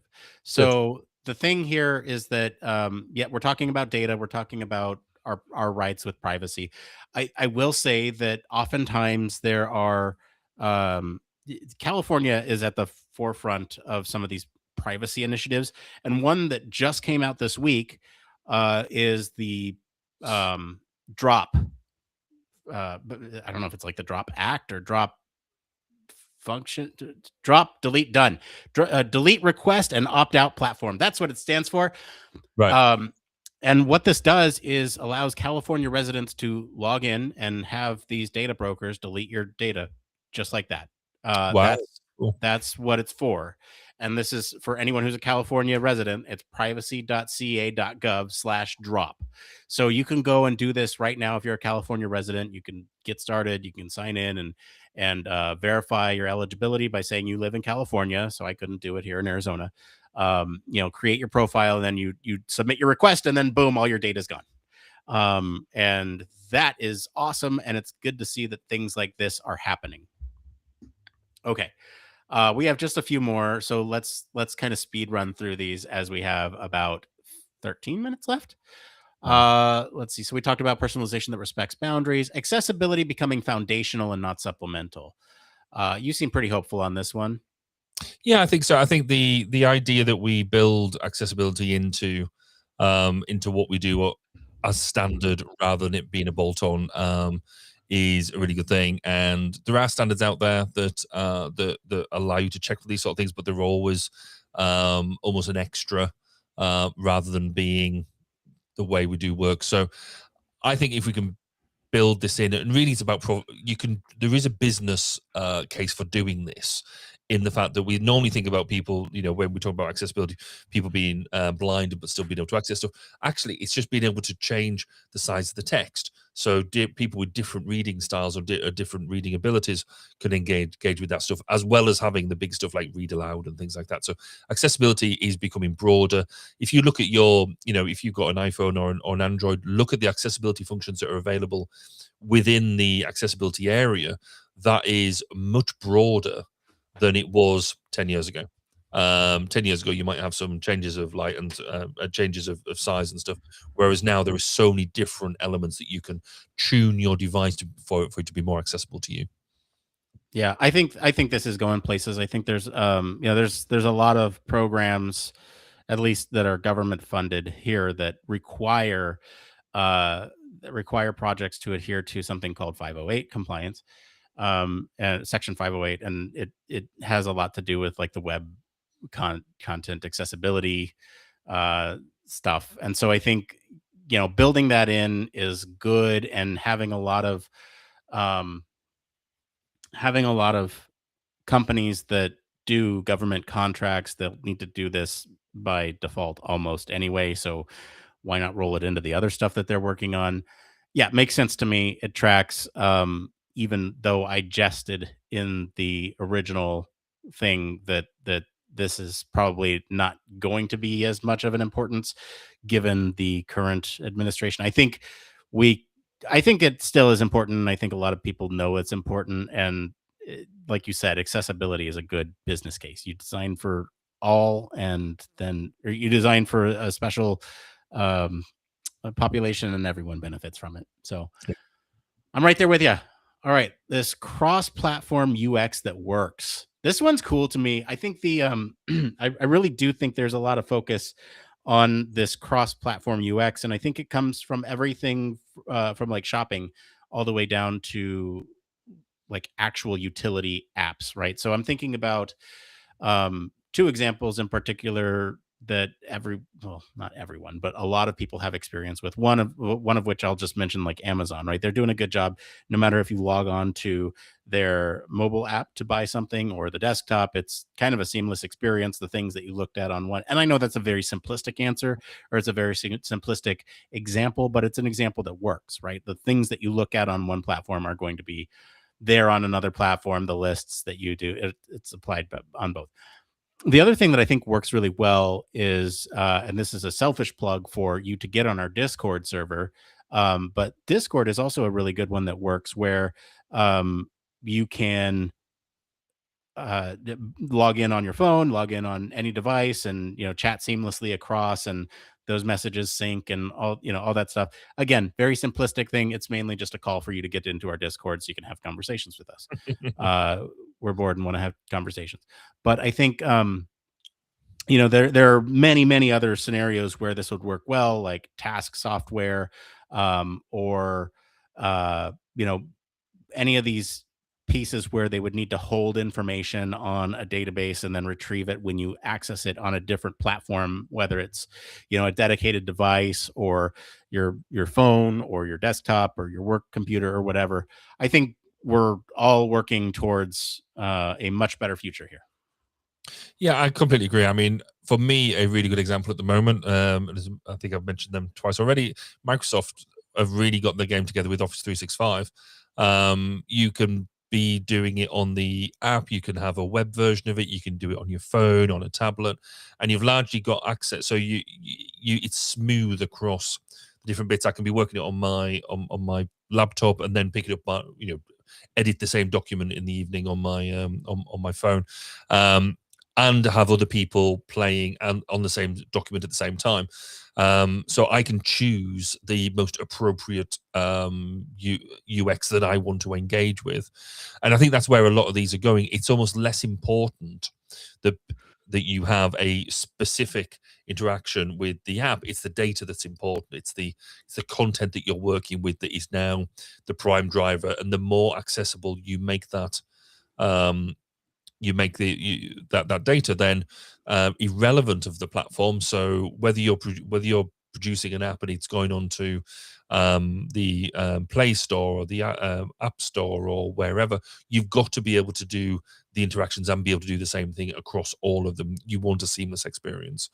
And we definitely working towards that, because again, the business benefit is there. The more you can have that seamless cross-platform engagement means that your audience is going to stay with your product for longer and engage with them. So it is that's absolutely something that has made a huge amount of progress, I think, over the past 5 years, and I think will do even more so over the next 12 months. Yeah. Last one here. Biometric authentication becomes the norm. I'm kind of surprised that this is a prediction, because I already kind of feel like it is, but maybe it's just for the way that I use it. I use my thumbprint to get into my phone. I use it for the passkey authentication when I get into certain programs and log into certain accounts. To me, it's there, and I do it. And I think the big point here is mainly not necessarily the biometrics piece, but this passwordless login, where you enter a verification code instead of a password, or you enter in a authenticator code, or you hit the numbers that are matching on the screen. And I think it's these ways that we reduce the cognitive load of needing to remember a password, and providing other options to verify that, yes, it is in fact the person that we want to get into this account that is trying to get there. And I think we're close, if we're not there already. When passwords will disappear, I don't think that's this year, but I think it will go away even more by December 31st. I think you're right. I think we're definitely moving that way. I think, however, there is a lot of, and I would say larger organizations, I would say probably more defense-oriented organizations as well, that will just grip the password like they just don't want it to die. Yet they still insist on 12 to 14 characters and make them really hard to remember. And yet you must have a separate password for every single system, which nobody ever does. We won't use password for platform programs and stuff like that. For some reason, cyber professionals are really reluctant to get rid of the traditional password, when yet on a grassroots basis, we all use Face ID on our phones. As you said, you can use fingerprint to get into your phone and things like that. Biometric is almost a grassroots movement that really the big players need to embrace. And this is it's a real UX issue, because just before Christmas, I was part of a panel at a conference that was highlighting the fact that a lot of security personnel, cybersecurity personnel, we're saying, oh yes, you need this. We're going, no, you need to make it usable. You need to make it so people engage with it and it's easier. It shouldn't be security shouldn't be a dirty word. Security should be integrated, but there is an element around security. Security still likes to be special. This will hopefully get away from that. Yeah. Well, that's the story for this week. Huge thank you to our friends over at UX Collective, and special shout out to the author of this paper is Aaron Bomick. They're the chief design officer at SAP. So a lot of these are obviously driven by industry perspective. But huge thank you. This is a great article for us to discuss. If you want to follow along with all the other articles that we post, we have a Discord, like I just mentioned. You can join us for more discussion on these stories and much more. We're not going to take a break because we already did that. Let's just get into the last part of the show. We'll skip it came from for this week. We have plenty of discussion to talk about for next time. But Barry, what is your one more thing? So I'll have a quick shout out to say, in the UK, we've just had sort of snow flurries, and as I think I mentioned in the pre-show, currently sat in the middle of waiting for a big storm to come and smack us in the UK. So we just can't deal with snow. We can't deal with anything outside of our usual mediocre temperature. So everything ground to a halt this week, which I just found, from a human fantasy perspective, I just find really amusing that we're in the vast edge case, and then everybody's going, why can't the council grit our roads? And the problem is like, well, because we only do it like 2 or 3 times a year, because the rest of the time it's just wet. Anyway, so there's a whole edge case expectation piece. My really one more thing, which I mentioned at the top of the show, is I had a bit of a mini project over the Christmas period to really look at how AI and LLMs are being used to develop software, having spoken to a few friends of mine now who are software developers and how they're using AI in their day-to-day. Now, I used to be a software engineer in, as I guess, my first career, and so, but haven't really kept up with the software engineering standards, and so just leave that to other, more qualified people. But let's delve in. Let's try a few different tools and really try and develop some of the software I've been trying to develop for a long time. And so one of the things I've been trying to develop is a human factors tools for doing user trials and measurement and things like that, and stuff that I've been trying to develop for the longest time. I was able to use 2 or 3 different LLM based platforms to develop the software in minutes. Something that would have taken me a long time, and actually to a decent quality, to something that I was able to test, go into the code, look at it, and do all that sort of stuff. And I have to say, it's blown me away.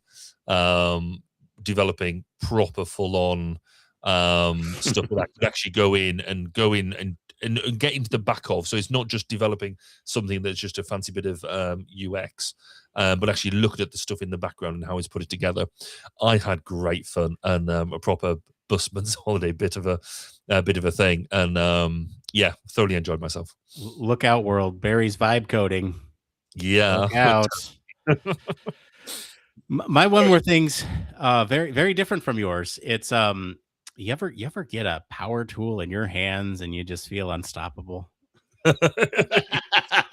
Yes. I received a weed whacker as a gift from my parents this holiday season, and man, that thing is fun.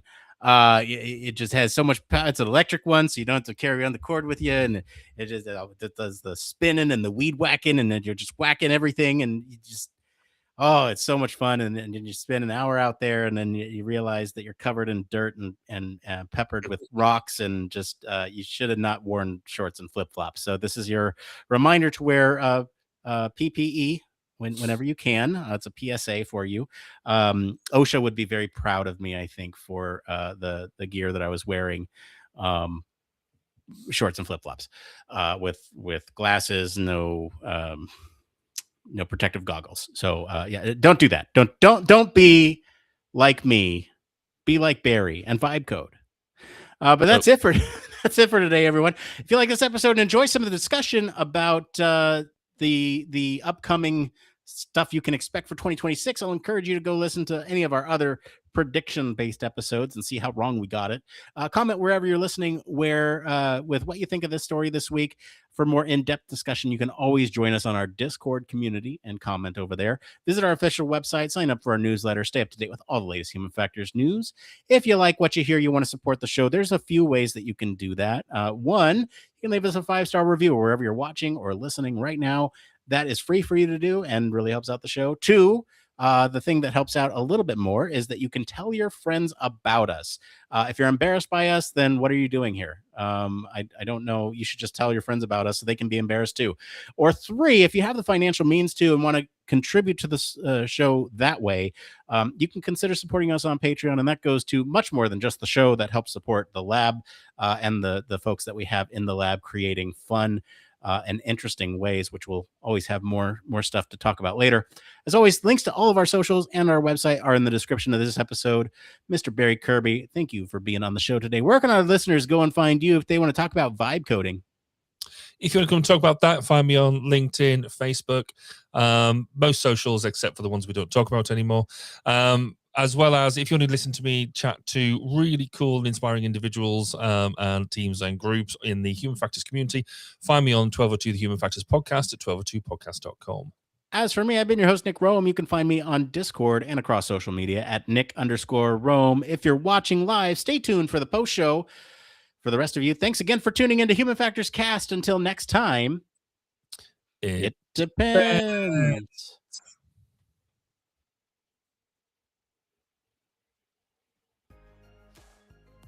Music. Can't move to it. Music's there. We're good. Wow. What a show. That was a longie. That was a long one. And if I had a nickel for every time I heard that one, wow. It's the post show, everybody. Welcome to the post show. You're here now. If you weren't here before, you're here now. I meant long shows. That's what I meant. Let's talk about. So speaking of length of show, God, I can't get away from this. Help! You're digging your own hole, buddy. Speaking of long shows, before in the pre-show, I had asked chat to put some guesses in there. This is your last chance to put your guesses into when we cut out all the ums and ers from the audio version of the show. How many minutes of runtime get cut on average from the audio version in a 1-hour show? And I will reveal Barry's answer shortly. We got one from Andres in the chat, who is also a lab member, of 10 minutes. Barry submitted his before anyone had put them in the chat, so he's unbiased. And his 2 minute and 30. Wait, no. Is that 2 minutes and 30 seconds, or is that 2.5 minutes? Okay, okay, 2.5 minutes. I'm sort of going.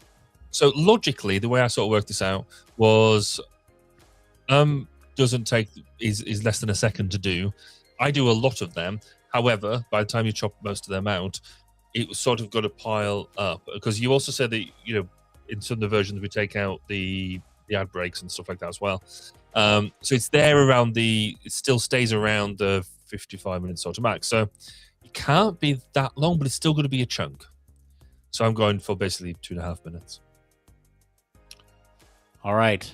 Last chance to put it in the comments. I'm going to reveal the answer in just a minute. Okay. The answer is approximately 8 minutes. Wow. You'd be surprised. You'd be surprised. Yeah. I am surprised. The average runtime goes from about 60 down to 52-ish. Right. Yeah. Or 50. I've seen a range from 50 to 54. So that's kind of the range that we're looking at there. And that's before I add back in all the other stuff. So there we go. Quite a few ums and ers that we say in our presentation, but it is natural. And when I remove them from so Is this too inside baseball? I don't think this is too inside. I think this is fascinating. Yeah, it is. Y'all want to see something that's fascinating? Are you going to show stuff now? I'm gonna show you. This Descript build will expire in 3 days. What? Try downloading the app. I need to do an update. Okay. Yeah. Let me do a little show and tell, because this is fun. This is Human Factors. When we put together the show for you all, we Human Factors it, so that way it's a nice package that is digging my hole. It's a nice package for you to consume, no matter what platform is that you are consuming it on, and we take great pride in that. So much so that we are making efforts to document that places. That's a little bit of a tease, right?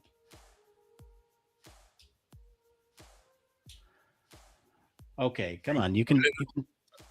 So in the grand scheme of things, if people weren't interested, they wouldn't be listening to us in the first place. So clearly there must be a thing about understanding how it's done. And I guess the other point I would just make, where Nick very kindly says we do this and we do that. There's no we about this. Nick does most of the heavy lifting here. I just sit here and look pretty. It's a team effort. I couldn't do it without you. That's true, because I mean somebody's got to carry the show, but you do all the work in the background. Okay, I'll take that. I will take that. All right, let me just get this set up so that way I can show you the fun stuff here with last time's episode. All right, so here we go. Say all the ums and ers. I just got to reconfigure this a little bit so that way everyone can see the fun. Let me get rid of this graphic here really quick. Okay. So what you're looking at here is a transcript. This is our Descript platform. We can edit in Descript such that if I were to delete this, it would just string it together across. So if I were to play this live, you would actually see a visual cut, because I have cut the it actually cuts the video there, right? So if I go back and play this, I think I'm sharing audio, so apologies about that. It is rather good. Right. You saw the visual cut though, right? It is rather good. It's kind of choppy, but auditorily, orally, you could hear that it was fine. And it is a double word, right? It'll remove things like that. But let me just show you this runtime here is 2 hours and 3 minutes. Because this includes the, hold on. Maybe I copied the wrong one. Nah. Here, I'll just show you a little bit of behind the scenes here, because we'd have to do this anyway. So we want to cut out the pre-show. There's some shortcuts I use to find the stuff that I need to find. All right, cut out the pre-show. Just go. Page up.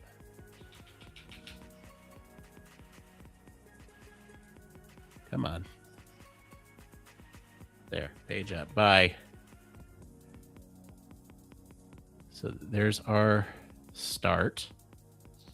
This is the Watch Nick work hour. This is me getting practice for, and then until next time. Until next time, it depends. There it is, and post show. And then now I can take this and come all the way down to the bottom. And go boom and bye. All right, so let's look at our runtime now. It's 1 hour and 3 minutes, 27 seconds before we've done anything to this. We can take out a couple other things. So Human Factors Cast. In fact, all caps. Human Factors Cast. I'm your host, Nick Roome. Yes, I am. I'm talking to myself at night. All right, let's see here. So we would take out the commercials. Human Factors minute is there. Right. Take all that out. Now what our runtime is 1 minute and 2 seconds. Or sorry, 1 hour, 2 minutes. Now let's take out the It came from Bumper. Actually, it doesn't matter. That doesn't matter. The important thing is that we got the big stuff out of the way, right? The intro, we got the pre and post show. Okay, so now let's take a look. There's a tool here that's really nice called Remove Filler Words. Ooh.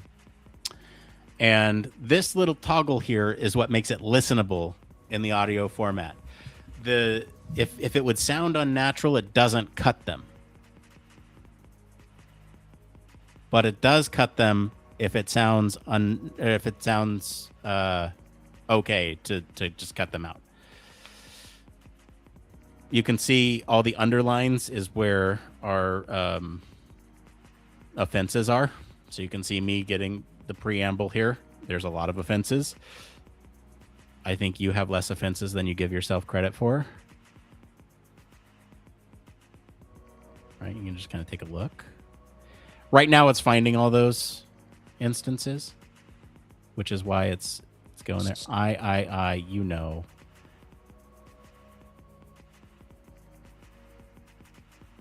This is me on a monologue. Okay. All right, here's one where you have a ton. That makes me feel a little better.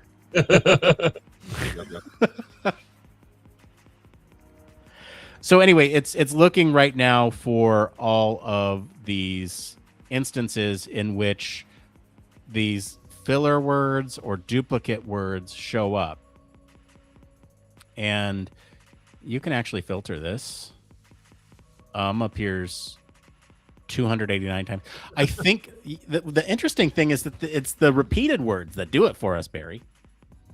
Yeah, 473. Yeah. No.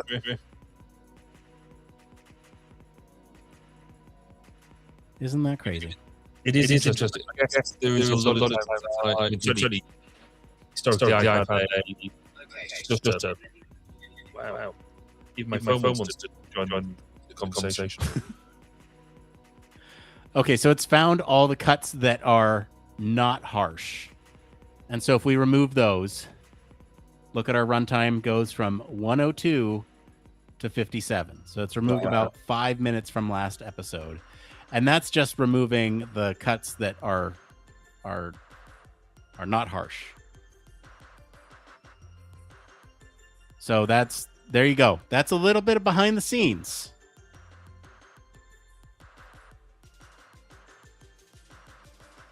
Cool. Oh, someone on LinkedIn. I can't see because it doesn't say. It's on your account. First time tuning in. It definitely won't be the last great show, guys. Thank you. Whoever that was on LinkedIn. It just says LinkedIn user. So thank you.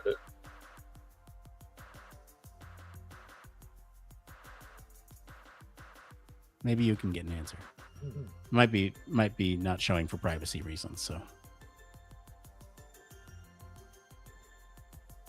anyway, that's the behind the scenes of what we do. Well, yeah, what we do every time to make this show a fun listening experience for you, depending on the platform. And what I didn't show is that I have several variations of those, like a video version, an audio version, a version that is exclusive to our patrons, which is the full audio version. So if you like listening to this stuff, we do a stitch of the main show that's produced with the pre and post show. So that way you get the full listening experience on our Patreon. Otherwise, you have to come here, wherever you're watching right now. You have to. Yeah. If you're a true fan of the show, you should be wanting to experience the live event and be coming and doing this. But I also appreciate that not everybody can stay up at this time, and but I think the most authentic way to appreciate what we're doing is to do this and come and interact. Like, tell us what you're doing. Like, so the person in the messages up there is Adele, and so great to have you aboard, Adele. And I can't believe it's the first time you're tuning in, but I'll take that, and hope you tune in for some more. Though says it won't be the last, which is good. While we're talking about this will probably be my one more thing for next week. We just recently established a game night between us and some friends. Cool. And that's something that we've wanted to do for a very long time because we have board games that are burning holes in our closet that they're not getting used. And we had great fun last Saturday, and Saturday seems to be the day that works for everybody for a whole bunch of reasons. So I'm very excited. So what's the game of choice? What did you play last week? Last week we played what we had access to. So we played. We didn't want to start it with too many like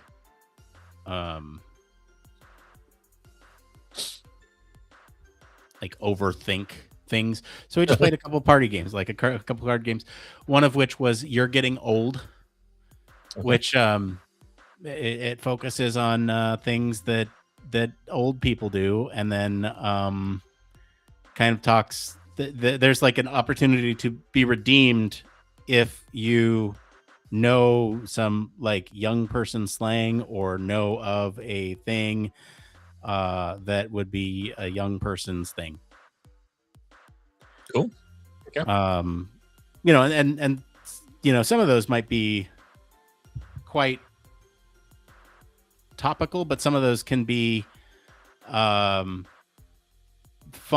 like can you name like 5 people in the Spotify top 100 list right now, right? Like that's kind of stuff like that. Yeah. So that was one of them. We also played Cranium After Dark, which is a ton of fun. Which, if you're unfamiliar with the platform, you have to do an action. So it's where you can like mime or make stuff with clay or describe something by doing physical expressions, and then you are drawing with your eyes closed or something like that. And so you have to do all that. That's fun. And then we played one other one, but I'm drawing a blank on it. Oh, Horrible Therapist. Oh, I haven't heard of that one. So. Horrible Therapist is one where you kind of put together this cartoon story of a therapist, and the premise is that you flip over a prompt, and then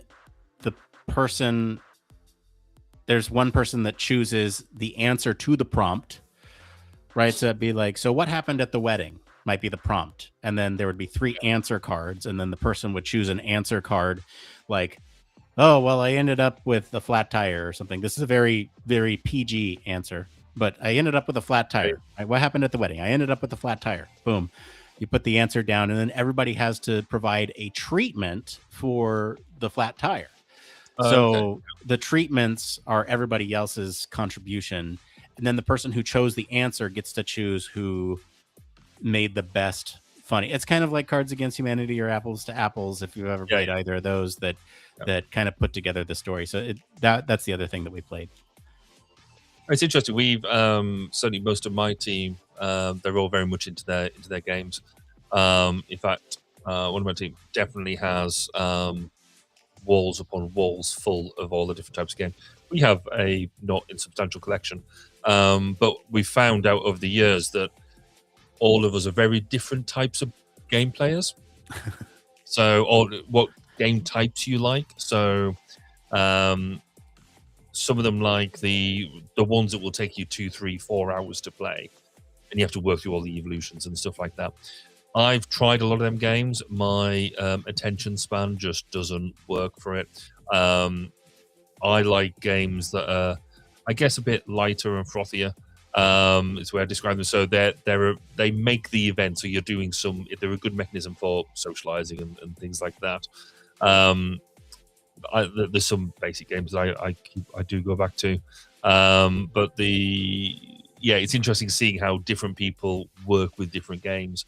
So the kids, I say kids, they're not that small anymore. They've come up with some card games. So Uno is made a resurgence at the moment, with all the different variations of Uno you can get. In fact, Amanda, as the team part of the team presence this year, everybody in the team got a different version of Uno, which was quite interesting. until fairly recently, I'd never played Uno. But then there's all sorts of different ones that I don't know whether it's out in the States, but there's one like called Taco Cat Go Cheese Pizza, where it's just basically you got that, and so that ends up being brutal, which is fantastic. But again, you can play it with it really, you can play it with like nephews and nieces all the way through to grandparents and stuff like that, and engages. So one of the things that we wanted to suggest for the longest time is at conference, there is always a quiz night that's put on, and it's always fantastic. It's always brilliant. So normally it's normally like the pre-night of conference. There's this entertainment put on, and it's fantastic. But then it's also been suggested that maybe for one of the nights we put on a board gaming night. We just take down a massive collection of games and sort of tabletop games, and people, because whilst they are becoming more and more popular, they're still not. It's still not considered mainstream. So a lot of people might enjoy playing a lot of the tabletop games. So I think speaking of conferences, I think I'm going to treat the lab to an escape room this year or something like that, where we all go out and do an escape room together. Yeah. It's years since I've done one of them. I used to work with a guy who that was him and his wife's thing. They love to go and do all the different types of escape rooms they could get their hands on, and so that was there. And they knew them all. Whereas I've done a couple of them. I haven't done loads, but they're quite good as long as you keep the level of seriousness right. Yeah, because you clearly got to win, but you don't want to kill each other over it. We're gonna do one of those like at home murder mystery escape room type things. We're gonna do one of those next week for game night. So I'm excited to do that. I'll see how that goes. There's definitely becoming more of a market for them sort of things. So that's really cool. So it's interesting because the last time I did one of those in like a board game format was we had one of the friends that we're doing game night with was actually up visiting us at the time before we moved, and it was when I had lost my job. I was like, I got this Star Wars escape room that I just want to do tonight. Like, is that okay? And then everyone was like, yeah, that's fine. So we did that one. That was cool. And I just needed enough time to go by before I try it again. And then the other thing that I was going to mention was it slipped my mind. Jeez. I don't know if we've talked about this before, but have you played around with D&D? Oh yeah. Yeah. We did that as our Christmas event, not this year, but last year. I'd never really done it before. We tried, but I think you need somebody who's a dungeon master who can really make it work. And when we had our works do, our dungeon master was brilliant because she knew that some of us had done it before, some of us hadn't. Right. But it was I found that a weird experience because you sort of, I like things that are sort of on rails to a certain extent, and yes, that depends on who you play with. Well, and it is, isn't it? When you can sort of turn around and say, right, well, can I do this? And they're like, well, yes, you can roll up, do whatever you're doing, and then you sort of. It wasn't until I saw some other people's descriptions of it as it's not a competition. It's you're all telling a story together, right. And collaborative storytelling. Yeah. Whereas I was sort of trying to wrap my head around, well, how do you win this? And actually, the winning isn't in the winning. The winning is in the participation. Is literally the friends that you made along the way. Yeah. So yeah, it's something I might want to try more of, but it's still a mechanism I still struggle with. I remember what I was going to say. My birthday falls on game night this year, so guess what I'm going to do? Look at all these Star Wars games. Nobody can say no. No one can say no. Yeah, so I'm very excited. The other thing that I'll mention is over the holidays, we had a lot of opportunities to play like Jackbox games. And there's a lot of innovation happening in that space, not just with the Jackbox series of games, but other publishers and makers of those types of games. So I don't know if you've got this. It might be region dependent, but Netflix has recently started doing games on their platform where it's streaming games and you play on your phone and everybody everyone does their own thing on their phone, and then it's like the same format as Jackbox, right? So we played Boggle. Right. We played Boggle, which, if you're unfamiliar, is like a word search game. And then Party Crasher, which is kind of like Werewolf, where you have to kind of pretend like you know the thing and then explain why you know, or why your hint fits. They also have like a Lego game on there that's full of mini games. And then Amazon's doing their stuff with Luna too, and they have like a Snoop Dogg Judgment game, which whatever. But there's other ones on there. That's the only one that I can remember at this time. But there's a lot of innovation in that space, and so it was funny because I got it all hooked up to my Steam Deck. So now no matter where we go, we can just pull that stuff up, and it works great. Oh, that's really cool. Yeah, I think the closest we've had to that recently was for my eldest daughter's birthday, and so it was a Q&A thing where you can set your own quizzes and stuff, and everybody can take part. Everybody scans a QR code and you answer it on your phone. So an approach. But she wanted the all the questions to be about her. So the idea being that she'd be the only person who could win by the end of it. So I spent a fair bit of time putting this quiz together all about her, and she had friends playing and all that sort of stuff. And she was quite upset when she didn't actually win in the end. There was people more about her than her. Oh my gosh! Which was quite. I mean, I deliberately made it like that because I knew that she wanted to win, and I was like, well, you can't have that because where's the fun in it? So, but yes, fun times to be had. I know we're close to time. Oh, we are, yes. But at some point, I think it would be fun to stream a game. I know we had talked about the Relax, It's Just a Turbulence as one contender for that. But, they've got Exploding Kittens. Oh, that's loud. They've got Exploding Kittens on Netflix now. Oh, have they? Yeah. And, Pictionary, Dead Man's Party, Tetris Time Warp. I am kind of curious how this might work. Hang on. If I send you a QR code, can you scan it really quick? I don't want just anybody to be in on this game. I just want to do a quick tech test. We won't do an actual game. But here, let me send this to you in Discord really quick. Oh. Scan this with your phone.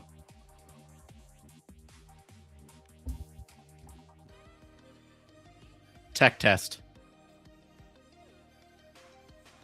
I'm going to do it here too.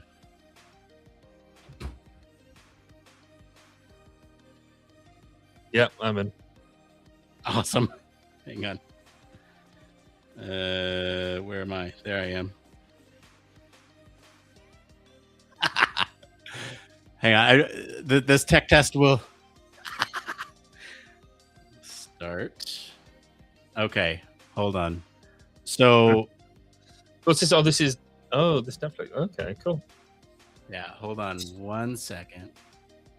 I need to mute this. So while you're saying, Adele's just dug herself out the hole by the fact that this is the first time her listening live. So clearly she's first time live. Okay. Yeah, right, so that's fair enough. So fair. Well rescued. Okay. Let me see here. We're gonna try a 60-second game. You ready, Barry? Yeah. Go. All right. Let me get this 3-way screen share. There we go. Hey, look, this is us. We should turn on pranks, yeah? Okay. I don't know how engaging this is going to be for a viewer thing. Let's see. No. Do you need a tutorial? Nope. All right, I'll hit the tutorial. Look at the main screen. So you swipe the letters to make words. Oh yeah. Okay. You get more points for longer words, and then you score points at the end. And then, Cool. okay, all right. Cool. And then pranks to distract your opponents because that's fun. All right, so we're looking at our phone, but everyone else will see something up here.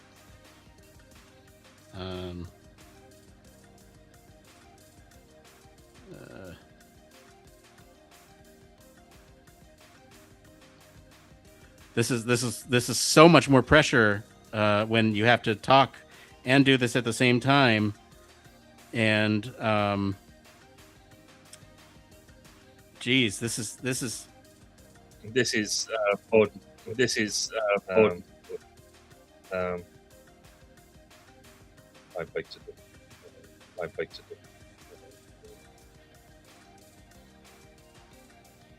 This is something. I don't even know how many I'm at right now. I'm at 6 words. You're at 3 words. Yeah. Yeah.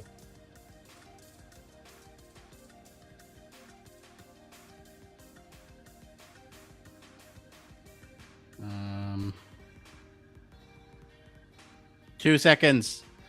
Okay. So I got 8 words and you got 6 words.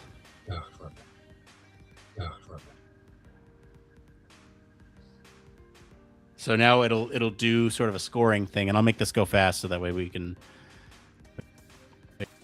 end up. Oh no, stop. But you can't scan the full thing, so I guess that's okay.